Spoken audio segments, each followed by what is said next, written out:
Good evening, Spirits of Vengeance, and welcome back to Ghost Rider Vlog.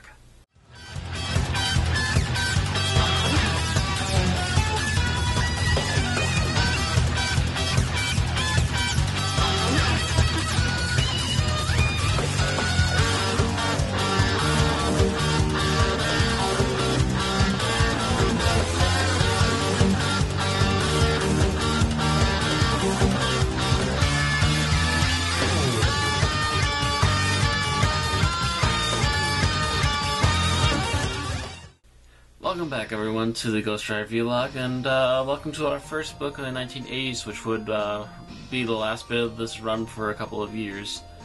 Without further ado, issue number 40.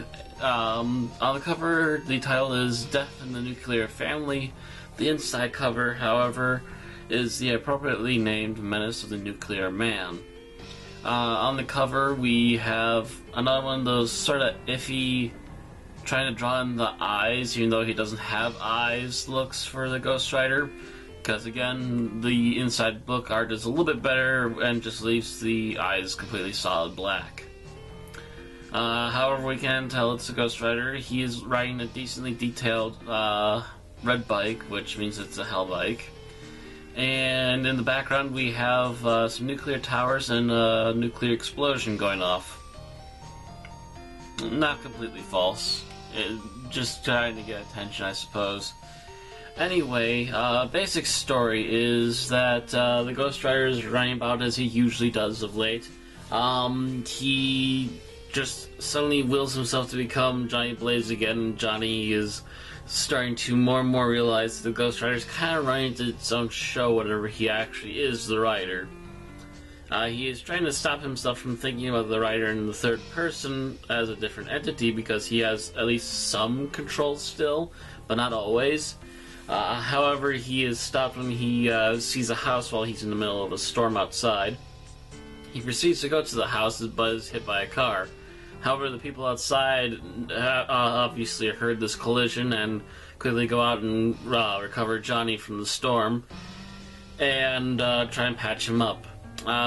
He finds out that he's in the company of Dr. Thorogood, a nuclear physicist who, upon an accident, lost his son-in-law and accidentally mutated his grandchild and then willingly killed the child in order to stop its lifetime of suffering.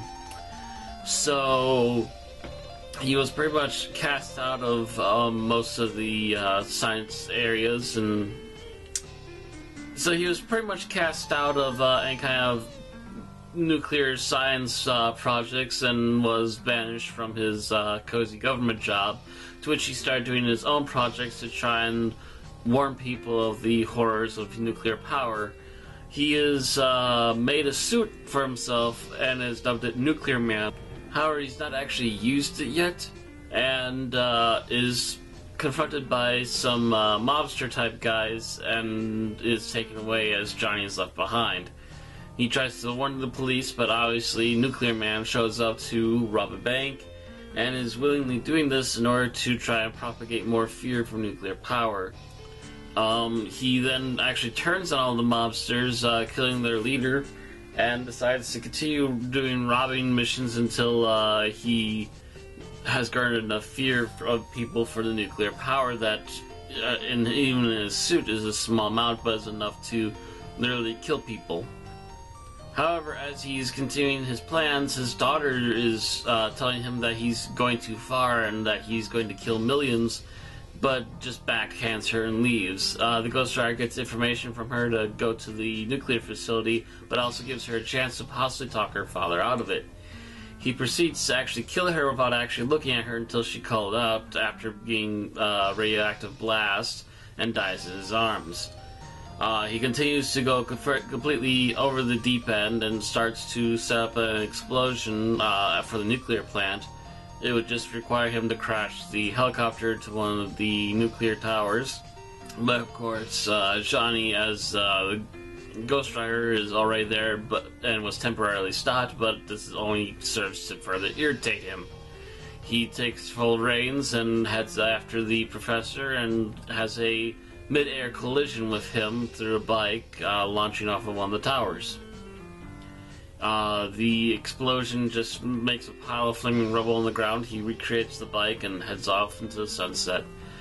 A fairly simple, straightforward, one-time plot. Not poorly done, but it feels like it just kind of padded out an extra book while they're still obviously trying to plan something. They just don't have a straightforward plan as of yet what they're going to be doing with the rest of the book series, and this is, again, probably the reason why they started taking breaks with the franchise, because it seems like Marvel kind of understands, at least with Ghost Rider, to do little pockets of things and go from there. So, with that being said, it's a little bit of a fluff, but it's by no means harmful or bad fluff. It's just kind of fluff.